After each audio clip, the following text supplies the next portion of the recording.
Note लुटावल जाला जैसे तजिया पर गुड़ धनिया, तीन जात कुछ कम पावेले बाभन ठाकुर बनिया। एक नई कविता, बिल्कुल नई है, समझिए कल परसों में लिखा हूं। अभी चुनाव का माहौल चल रहा है तो उसमें बड़ा कारगर है कविता ये। कि दिया जरा के दुनिया में ईमानदार अब जो ही के, दिया जरा के दुनिया में ईमानदार अब जो ही के, चुट्टा हुए बाकिर अब की ओट दियाई वही के।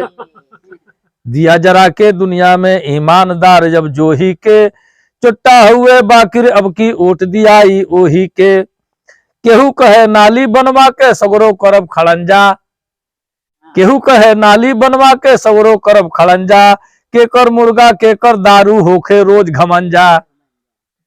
केहू कहे नाली बनवा के सगरो करब खड़ंजा, केकर मुर्गा केकर दारू होखे रोज घमंजा। हल्ला भइल मुहल्ला भर में कंबल चादर लोही के, फिर में बताता।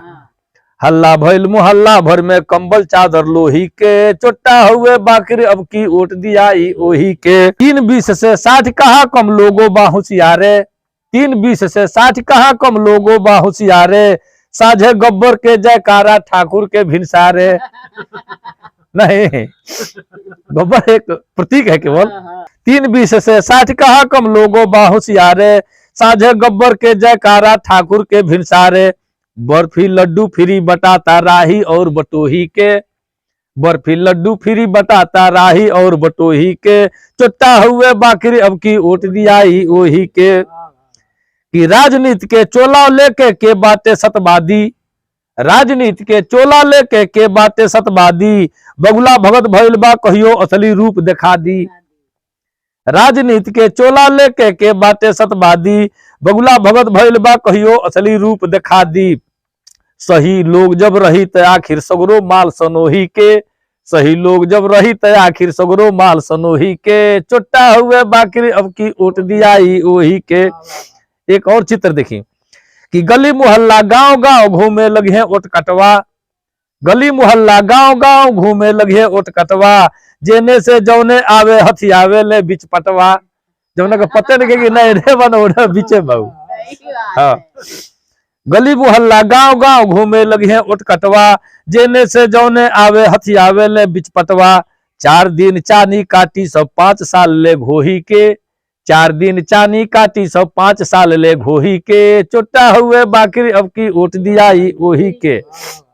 एक सबसे प्रमुख बात सुनी कि नोट लुटावल जाला जैसे तजिया पर गुड़ धनिया, तजिया पर गुड़ धनिया जो लुटा है, नोट लुटावल जाला जैसे तजिया पर गुड़ धनिया, तीन जात कुछ कम पावेले बाभन ठाकुर बनिया।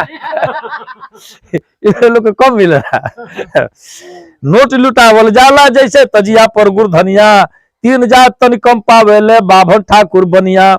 बारी के बारी कोयलासी तूरी कौन खरोही के, बारी के बारी कोयलासी तूरी कौन खरोही के, चुट्टा हुए बाकिर अब की ओट दियाई। अंतिम कड़ी सुनिए कि चोर चोर मौसेरा भाई मिल बांट के खई है, चोर चोर मौसेरा भाई मिल बांट के खई है, नमस्कार प्रेमी जी कह के खाली हाथ हिलई हैं। चोर चोर मौसेरा भाई मिल बांट के खई है, नमस्कार प्रेमी जी कह के खाली हाथ हिलई हैं। इतने से संतोष रही केकरी खेते में सोही के, इतने से संतोष रही केकरी खेते में सोही के, चुट्टा हुए बाकिर अब की ओट दियाई ओही के। कि दिया जरा के दुनिया में ईमानदार अब जो ही के, चुट्टा हुए बाकिर अब की ओट दियाई ओही के। मित्रों, अगर आपको ये वीडियो अच्छा लगे, कविता अच्छी लगे तो अपने मित्रों में शेयर करें और मेरे चैनल को सब्सक्राइब करें। यूट्यूब से अगर देखते हैं आप तो, और हमारे फेसबुक पेज से जुड़े हैं तो आप फॉलो करिए। फिर अगले वीडियो मिलते हैं। नमस्कार।